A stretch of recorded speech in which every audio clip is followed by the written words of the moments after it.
All right. Thank you very much, everybody, for joining in for today's webinar, which is, as you can see on the screen, about communicating your evaluation findings, recommendations, conclusions, and etc. And different creative ways to actually disseminate your evaluation. So my name is Hur Hasnain, and I am a Senior Evaluation Advisor at the Evaluation Support Service of INPEP. And I have with me my other colleagues, and I'm sure most of you know them already, Karen, Michael, and Lorenzo. So, who are here to support me. And also Valentine, from INPA 04 is also here. So we'll do a quick presentation, and then at the end of it, we'll have a round of question and answer or discussion or experience sharing, I must say. So, I mean, because it's a two-way thing, you are doing commissioning evaluations and a lot of lessons or things you have to share. So we can do that. So with this, let us move forward. The first thing I want to say, as you may have already been notified by Zoom, that this webinar is actually being recorded. We do this so that people who could not take part today could actually benefit from later on, because we publish it on a YouTube channel, which I'll show you shortly. So I hope, with you continuing, that you don't have any objection with this recording. But then if you do, please let us know so that we can, deal with it, try to find a solution. Okay, to start with, just a quick check if you have already visited our page that we've developed for evaluation dissemination on the EU Capacity for Dev website. The web link is actually given below here, and my colleague Lorenzo will soon post it in the chat window as well, so you can always visit it later on, not now. But then I will give you a quick round of, I'll just take you through it later on as well, so that you know. So it has 3 sections. One is about a report, which we will discuss today, and then 6 how-to guidelines, and then very interesting examples from our colleagues from around the world, from different EU delegations, that we are actually very proud of, because we started gathering these examples. It's kind of a platform that has, very interesting knowledge products. So with this, let us move forward. So I also wanted to very briefly tell you about some of the other work that we have been doing. I don't know if you know, in 2019, the ESS and INPA started this lunchtime conferences, small conferences on evaluation in hard to reach areas. And then as COVID-19 hit us very hard, just like any other profession, the evaluation was also affected. So we initiated this initiative called Evaluation in Crisis, Ensured Eval Crisis. And that's also available on Capacity for Dev. And within this, we first of all, we gathered some resources from different evaluation offices and academic institutions and think tanks around how different people and organizations are actually conducting or commissioning evaluations, because the access to people was like almost none. And things evolved with time, but then we still see these things. So there were some sort of resources that we gathered from around the world. And then we also invited some guest writers to write some blogs and articles on evaluation in such uncertain times for us.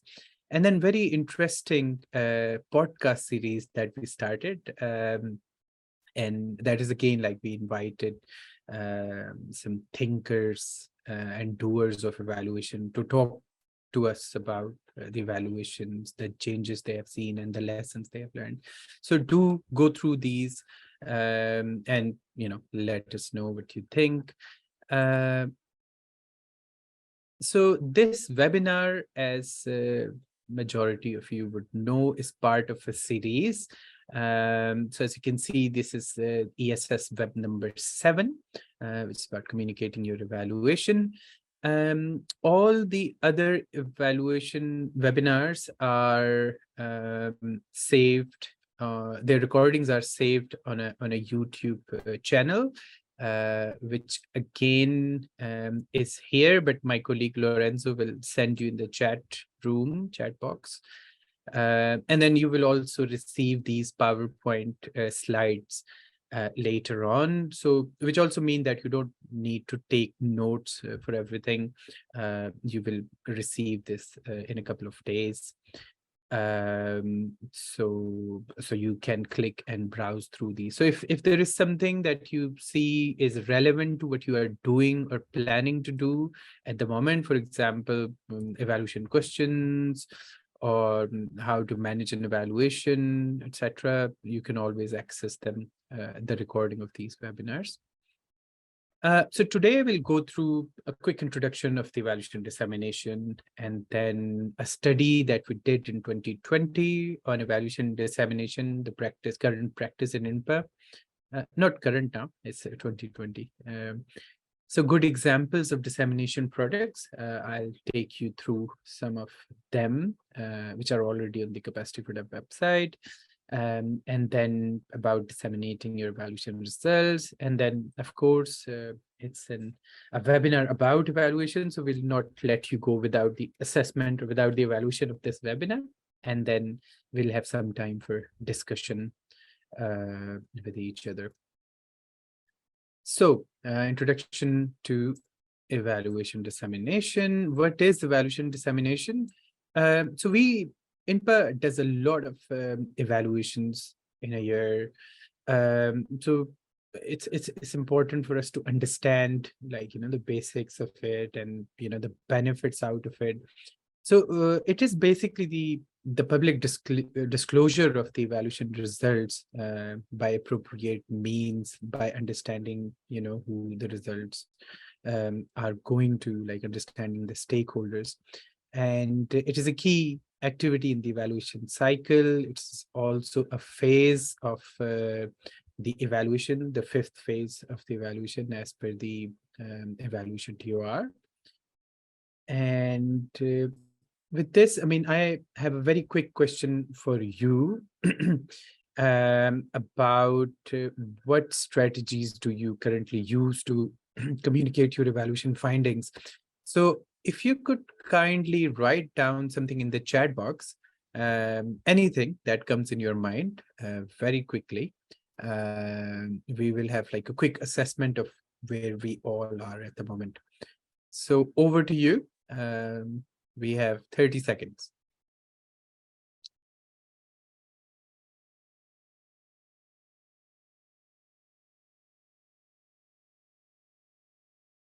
Excellent. So Mugeni says tweets. That's very interesting. It's like, indeed, Twitter is a very interesting one. Infographics, very good. Lynn, seminar, briefs that are actually brief.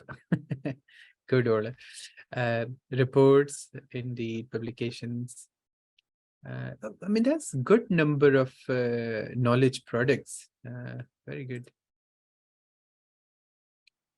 Executive summaries, publishing on the website. That's correct. Great.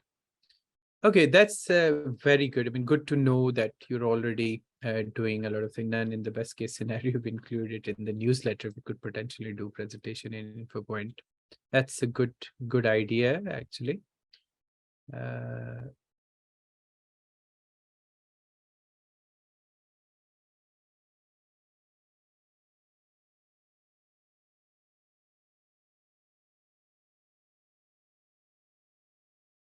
Okay, great. Well, this is excellent. I mean, I see a lot of very interesting ways you're actually doing, communicating your evaluations, sharing with others.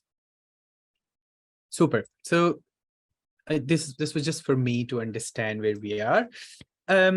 So it I mean, this is just a quick research that I did to see that from a medical perspective, it normally takes on average 17 years for a research to become practice. This comes from a medical science perspective, medical research, but I mean, it could be applied to other sectors as well. But then, I mean, as the COVID hit a couple of years ago, and we saw that, all the research institutions, medical side of things, started developing these vaccinations.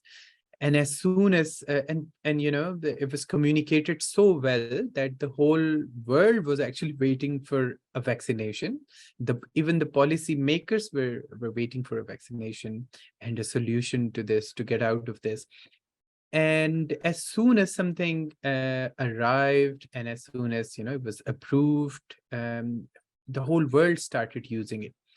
So the point here is that if if people know about any evidence coming in, if the policy makers are waiting for it, if the parliamentarians are involved, then it takes much less time for a research or a gathered evidence to actually become practice, or the action plans to be made on it. So this is why the dissemination of your evaluation findings are important, the recommendations are important, so that there are more stakeholders to take action.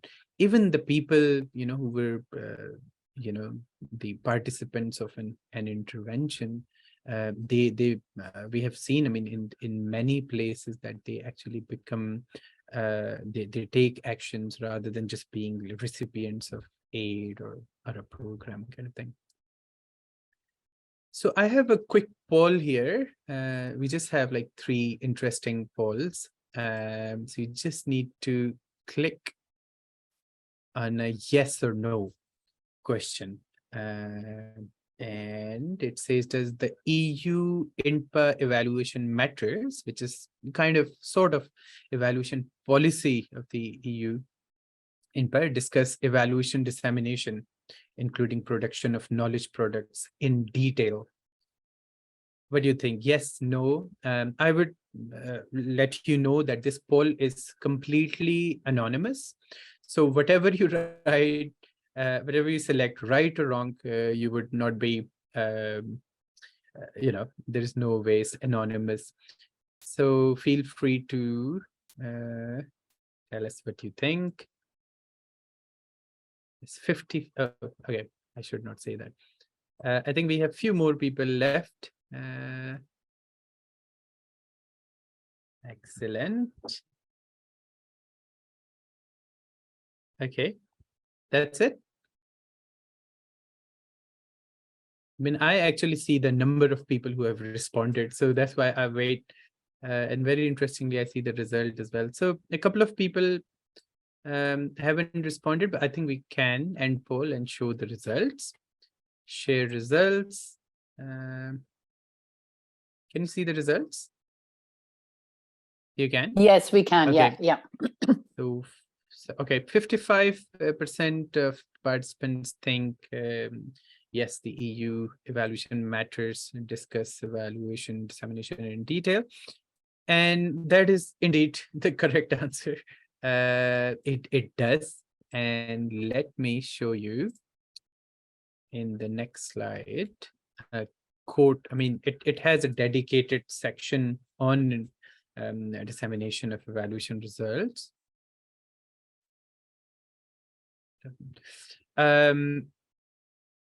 So what it says is that dissemination of evaluation results is an integral part of the evaluation process. The evaluation manager, I think most of you are, in coordination with the key users, systematically prepares for each evaluation a plan for communication and follow-up. It covers the audience, the communication channels, for example, email, the PCM, which is now the intervention cycle management platform, capacity for dev web platform, social media, seminars, and the reporting formats, which could be summary, management brief, videos. And some of you have already mentioned some of these, which is good news. So, but you can see that the evaluation methods very clearly discuss the dissemination of your evaluation results, not only the product, but also different channels, including the social media, like somebody was mentioning Twitter and tweets, to disseminate the results. And actually, I personally believe that it is the right of the people to know what actually happened to the evaluation, as evaluation is all about accountability and transparency of the EU money, like, the money of the taxpayers going into, like, mainly we're talking about international development here, or partnerships. So as I was trying to mention earlier, that it's a good practice, and it's very much highlighted in the evaluation matters. And I have one more poll for you. Let me launch this as well. It's again a yes/no question, quickly, which is about you develop different knowledge products, dissemination plans, and follow them up for your evaluation, keeping in view what the evaluation matters actually says about dissemination. It's again anonymous, so yeah, please feel free to speak your mind.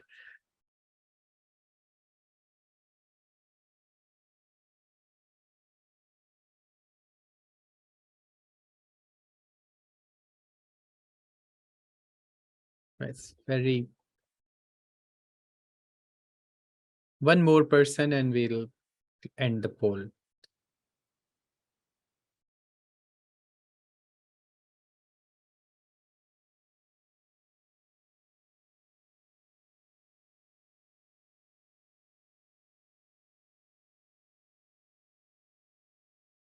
Okay, that's interesting. So 50, like majority of us think, I mean, they do, which is actually good news. I mean, we started doing this dissemination webinar, I think a couple of years ago, and the number was very low. And then I'll also show you some evidence later on in our webinar today. Then it's really good to see that more than half of us actually do follow what the evaluation matrix says about dissemination. Cool. So let's talk about the study that ESS and INPA did about looking at the current practices of evaluation dissemination. Sorry. So we did this in 2020 to basically find out like what different EU delegation and the INPA headquarters are doing in terms of sharing their evaluation findings. And then it was basically on the analysis of a sample of intervention level evaluation reports and DORs in DG INPA. So what we did it in 3 phases, and the first phase was, of course, about data collection and gathering example of good practice, in which we consulted the Unit 4 as well as about like 94 EU delegation websites and their social media channels to look for the dissemination products that we could find. And then we also did review the evaluation terms of reference for 6 months, for 7 months, from June to December 2019. And we tried to look for whether the TORs ask for a specific dissemination product or a dissemination phase actually overall, which include like seminar or any knowledge product. And we didn't stop at the EU level, but we also consulted different other evaluation offices, mainly from development banks, from the World Bank, from UN agencies. We also consulted think tanks like ODI, Global Climate Fund, and the private sector, as well as a couple of NGOs, civil society organization as well, to have like a more global picture of the current practices in dissemination. And then we followed it up with some online survey and interviews as well. And then in the phase 2, we gathered all these resources, produced a report, and then we also produced a six how-to guides on how to do how to prepare these knowledge products, which I will explain later on. So I'll move quickly to the relevant sections. And then we also created a web space, as I mentioned earlier, on EU Capacity for Dev for different examples of dissemination knowledge products from different EU delegation, as well as from the orators. I'll quickly take you through some of the findings. Overall, I mean, there were some examples of dissemination projects, as well as dissemination phases in the TORs we consulted for future evaluations. But then we found that, that it was not at that time done in a very systematic way. And actually, the evaluation results, contrary to the polls we did today, were actually rarely shared beyond EU and partner institutions. So the TUR actually included dissemination as a fifth phase in 2018. So, but it was still an optional phase, and it is still an optional phase right now. So the TURs we did review in 2019, we saw that only 8.5% of them included dissemination phase. And then also at the moment, I mean, most of you, I think, are evaluation managers. You're participating in this webinar, but at that time, there was no such incentive or any other incentive for translating and brokering of evaluation knowledge. That includes training, materials, resources to actually do that. And then also no mechanism to document or record the dissemination products in activities like social media, website, etc. So another thing, this is a table that we prepared. These are the different handles. I mean, I know one of us mentioned Twitter earlier for dissemination of evaluation finding, but I don't think until now the overall INPA or EU level, we have a dedicated channel for evaluation itself, like evaluation knowledge production. But you can see here, you will see that different organizations have not only have channels, but like dedicated websites for evaluation reports and evaluation knowledge products. And you can see I've listed them in this table, which is part of the report. Lorenzo could maybe share the link of the dissemination pages in the chat box so you can read the report, and I'll also show it. So you can see like people, different organizations have their own like channels, like social media channels and websites, and very organized. Something we could do in future. But I mean, something more positive to say. So I mentioned earlier that in 2020, where we reviewed the TUR for 7 months, showed that only 8.5% TURs had a dissemination phase. So I've quickly done an analysis with my colleague Lorenzo, who is also here, of overall, like from January 2020 to July 2022, like how many TURs actually included dissemination phase, how many did not. And some we are still unsure of because, I mean, we didn't receive the final TORs after. So we're still looking into it. But then, as you can see, like the jump from 8.5% in 2019 to 51%, just over half of the TORs overall, the full total, include a dissemination phase. And I've also done a 6-monthly analysis. I mean, sorry, I'll say we have, with Lorenzo's support, done this analysis. And in the 6 months from February 2022 to July 22, 68%, which is like almost 3/4 of the evaluation TORs, minus the unsure ones, have actually included a dissemination phase, which is I think a big progress from 8.5% in like few years ago. And this doesn't include the last 6 months of last year, and then this this year as well. But we are doing, we're gathering more data, and I'm sure it will increase further. So I mean, it was just wanted to share something positive. So I'll go back to the study again. So this is the final poll. So please participate as much as you can. Here you go. And I just want to check what you think, and then I'll show you what we found in our study in 2020. So what do you think are the most popular evaluation dissemination product, like more the creative side of the things? Again, it's anonymous, so feel free to answer as you like.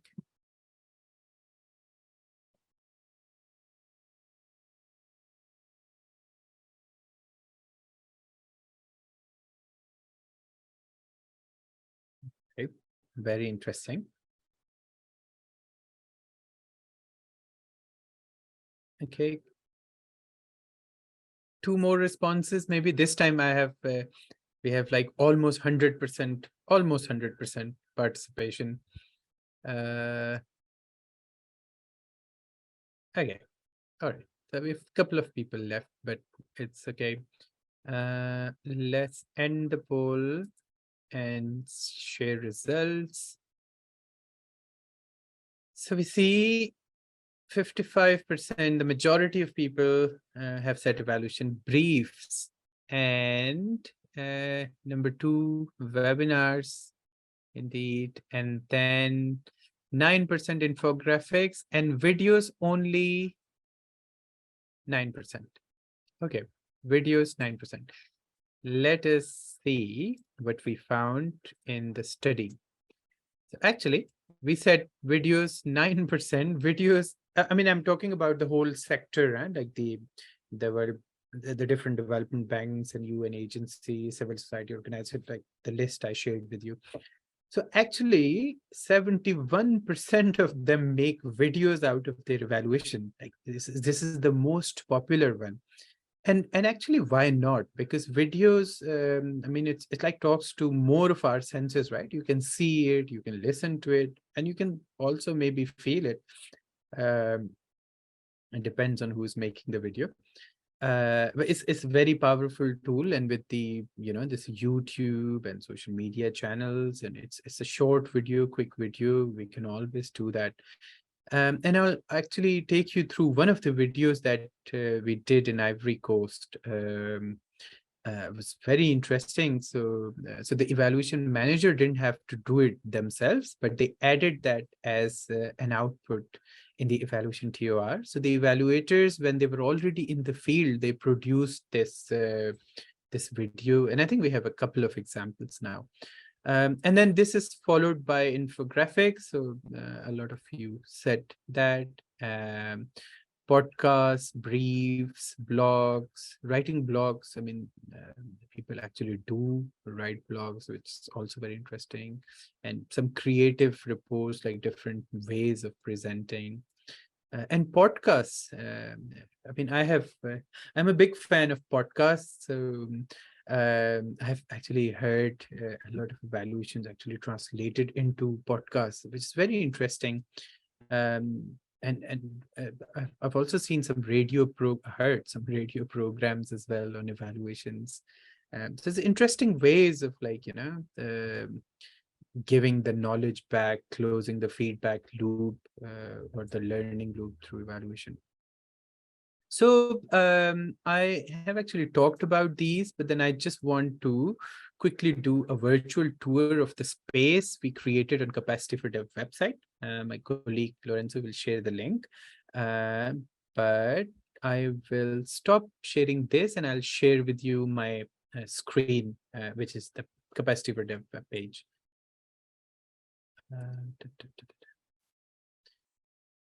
All right, can somebody let me know they can see my screen? Oh, am I sharing the You're wrong back thing? in your presentation, I think.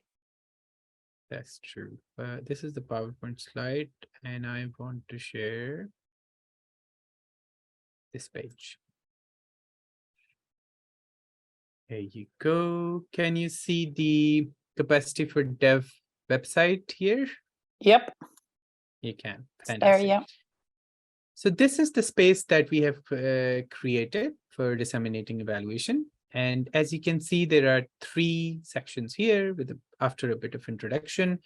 One is about a dynamic report on disseminating evaluation. This is actually the full report of our study, which mentions, all this, the methodology in detail, the findings in detail, and some recommendations. And then the second one is about how-to guides, and the third one is examples. So I'll quickly take you to the dynamic report. You see the page on the dynamic report, on the report? Yes, Hori, yeah, fine. Okay, thank you for confirming, just for reassurance. So you see there are 2 reports here. One is a summary, which is downloaded 800 plus times, which is very good to see. And then the full report, which is of course longer, so it's downloaded less times. But then indeed this report is quick and very interesting. And then let us look into how-to guides. I'm aware of the time, so I'll be quick here. So you can see we have published 6 how-to guides, and they are very interesting. They don't only give you the different steps in producing blogs, brief, infographic, podcast, videos, and also your evaluation dissemination seminar that you may do regionally or in country or globally. But they also give you examples of different organizations around the world, or different organizations we consulted. So you can also look and read them. And then finally, the examples from the EU, which is our favorite section nowadays. As you go and click on this page, you will see these clickable links and about evaluation briefs, infographics, reader-friendly report, videos, seminars. So for example, if you click on videos, you will see 3 examples. So this Ivory Coast one, we're running out of time. Otherwise, I could have quickly shown to everybody, but I would say, please do have a look. This is an interesting one where the evaluator was, while they were in Ivory Coast, while they were doing the evaluation, while they were gathering data, they also produced this video. So there are interviews. It's an infrastructure project, so they also show, like, it's a bit tangible, I would say. So it's interesting. It's in French. And then a couple of more examples. So do have a look. And you can also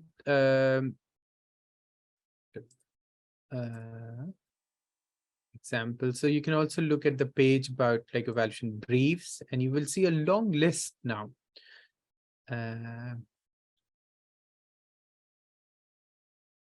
So you see different evaluation in different countries, different EU delegations, and the language is also highlighted.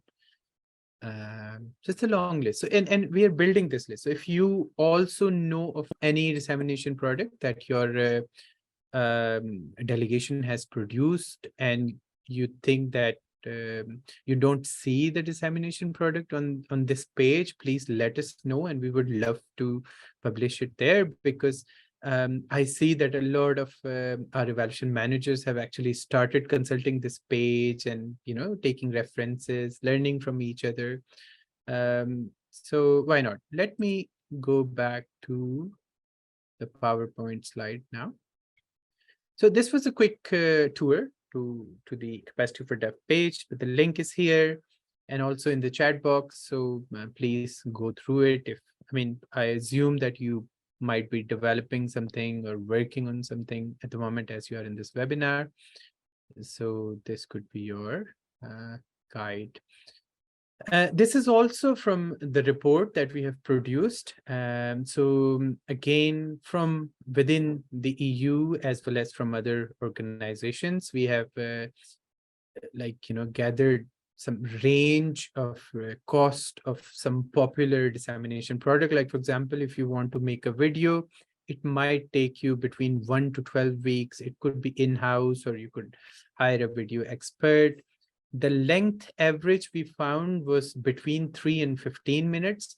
But I think knowing the reducing attention span of all of us nowadays, and as I see, like, everything is like getting shorter and shorter, like YouTube short videos and like small reels and different things. I think it's better to keep it like to maximum 3 to 5 minutes, because longer than that may be a bit difficult. But I think it just depends on what you are sharing. And then a range of cost. So again, you have the same for the rest of the products. But if you look at the report, you will see like more details on this. So, just a quick message that evaluation dissemination or transfer of knowledge is actually a two-way process. On the one side of the road, the evaluation is informed and driven by the stakeholders. And while on the other side, the stakeholders, are aware of the evaluation findings, they make decisions, and, the public opinions are based on the evidence that you share with them. And then a screenshot from the report, which is a process of while you are selecting the knowledge products, the dissemination products that you may want to add in your evaluation TOR. I would not read it through because it's very straightforward, but starting from browsing the product, like what really relates to you, what actually makes sense.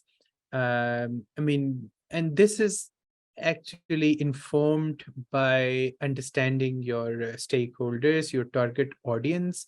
For example, if your target audience is the general public, then people may think about a radio program, people may think about a podcast, depending on the literacy level. An evaluation brief will be very useful for some literate population. The academics would love it.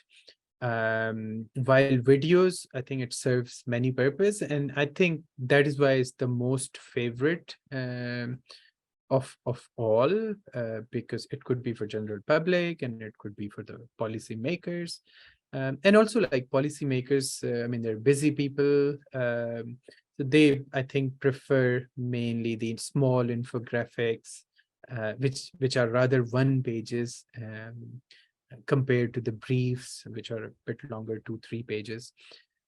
And then again, defining the key message and finalizing the product, understanding what resources you would require, and etc. So this is in the report, explained in much more detail. So have a look, and then I'm just aware of time, so we have 15 minutes left. So I'll just end up with this message that sharing is caring. So please do share your evaluation results. Do share what is coming out of it.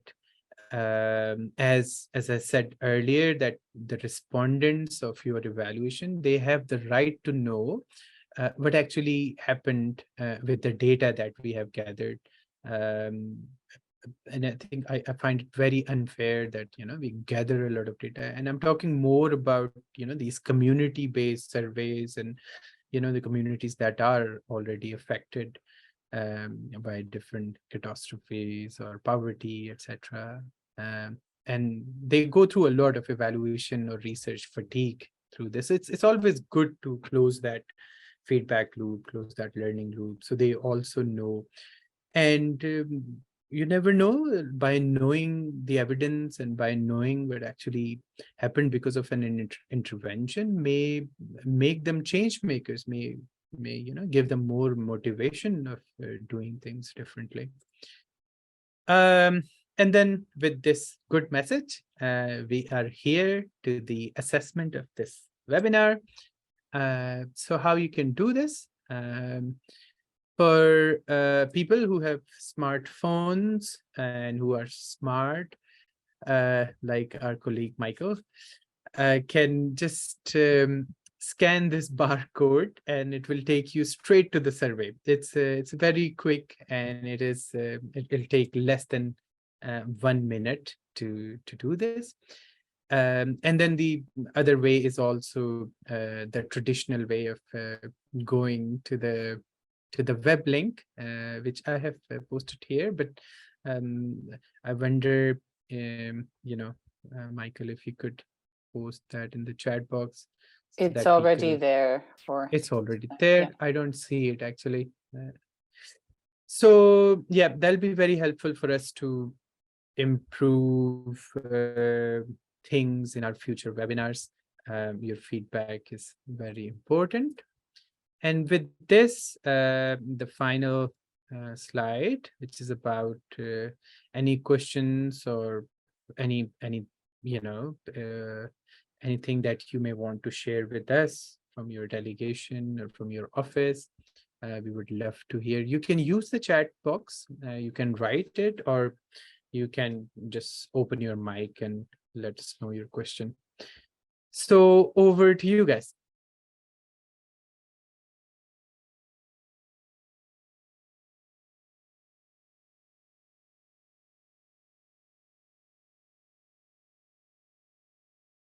Any questions from anyone on what we've just heard, or some other issue perhaps that wasn't addressed in the webinar? Any questions?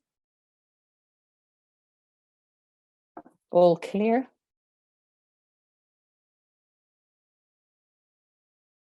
Orla, call on you. Any comments, any feedback? Okay, there's a question from Manka in the chat, or can you see it? I see it, and I also see Lorenzo has been very active in posting different links and wow, IFED, World Bank, OECD. Thank you very much, Lorenzo. That's very helpful. So we have a question which is, can the same approach be applied to final reports from the projects where there was no evaluation done, or where evaluation done by the IP themselves? How to approach distribution of the final report results? Okay, I think the quick answer is, indeed, if there is something shareable, why not? If there is something, that any information that is not doing any harm or that's not sensitive, then why not? Using the appropriate approach as per the stakeholders.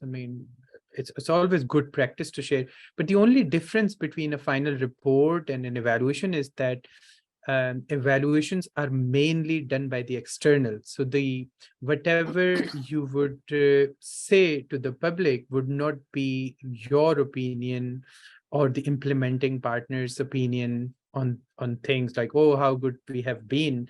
It's like a chef praising his or her own dish, kind of thing. But then rather, if the customers, I'm talking about the dish, still there, is praising that or giving feedback, that has more power. So your evaluation findings will have that authenticity, and that bias will not be there, because the external evaluators are the experts to overcome their own biases as well as the respondents' biases. So indeed, you can share as long as it's not doing any harm, and it is not a sensitive information. Why not? But then if it is evaluation, I think that's excellent, because that's the views of the evaluators, the experts who are looking into the interventions. Yeah, I hope that answers the question. Anything else? Or anyone else? Or you could also tell us about your experience, your recent experience of developing an interesting dissemination product or doing dissemination, like engaging different stakeholders, in engaging the parliamentarians or like the state bodies that you're working with, or even the communities. I heard something from Valentine, I think. Valentine? Yes, sure, because I don't know how to raise my hand. So just maybe a quick question, a bit linked to what you just reply on the last question. At what moment we should, I think you already tell us that we should think about the dissemination from the beginning of the evaluation, but I mean, at what moment and how we have to make the distinction of the dissemination that can be done by the evaluation team, so that we can ask the evaluation team to prepare some of the dissemination products, and the dissemination, as you mentioned, that that we can do ourselves, because there is a difference between, okay, the team can prepare some dissemination products of what they have produced, of the reports, the results, but then I think the commission, we can also think about how to disseminate. I mean, what is what are the results that we want to share with the different stakeholders internally and externally. So how we can think about this, how we can decide, I mean, what can be done by the team and what maybe we have to take it ourselves. And if you have any examples of evaluations that have produced some let's say internal dissemination products, and also some products built by the evaluation manager or by the delegation. Thank you very much, Valentin. Very good question, very straight to the point. And I think it will allow me to like kind of summarize the whole 1 hour webinar into a few sentences, hopefully. So I think you already mentioned in your question about like, the start of thinking about the dissemination is from the very beginning of planning or designing an evaluation.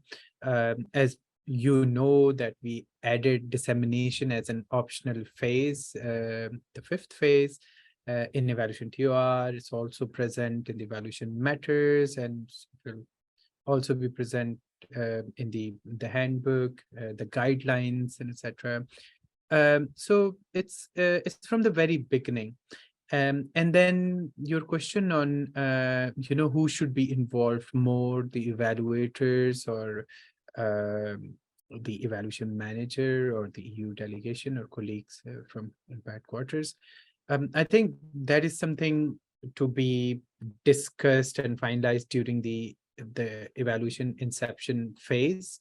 Um, I mean, you were so to give some examples. For example, this Ivory Coast video that I mentioned, and that is on our Capacity for Dev website, and amongst the examples of the videos. Sorry. So that is a very good example where the evaluation manager incorporated that in the DOR and then made it clear to the evaluation team that they will have to gather this data when they go to Ivory Coast. Small interviews, a quick, like, they did an aerial shot, maybe it was a drone shot of the roads that were made through this EU intervention. And it's a very small, quick video. It's not very long. So they made it clear that it was the evaluation team who would be doing it. And for different channels that could be used, I think the evaluators shared it themselves, as well as the delegation, the communication team, the evaluation manager. They made it sure that it is published, it's available on the website, it's spread through the different social media channels. So it was like, the two-way process, both did the same. And then I think it's more like if we make it clear in the inception phase, but then ideally it is more if both the evaluation team and the evaluation manager does it. Another good practice would be to engage the communication teams, the communication focal points in this as well, because if the product is really good, the evidence is very strong, and we think other delegations or even other donors or different implementing agencies on the same thematic area, for example, we talk about infrastructure, or even is like social programs, for example, gender empowerment and etc. So people can learn from the good things we have done, and then similarly people can avoid expensive mistakes that we should not do in such kind of interventions. So yeah, I mean, I think the quick answer would be to discuss these while we start planning the evaluation, discussing the evaluation with the evaluation team. Karen, Michael, Lorenzo, if you want to add something, please go ahead. Yeah, no, I think that was clear, Hor, but perhaps just one comment is like when you're, developing the terms of reference, I'm talking to evaluation managers here now, is, we thinking of the users, who's going to use this evaluation. I think that we instinctively think, okay, it's interesting for the EU delegation, it's interesting for the counterpart.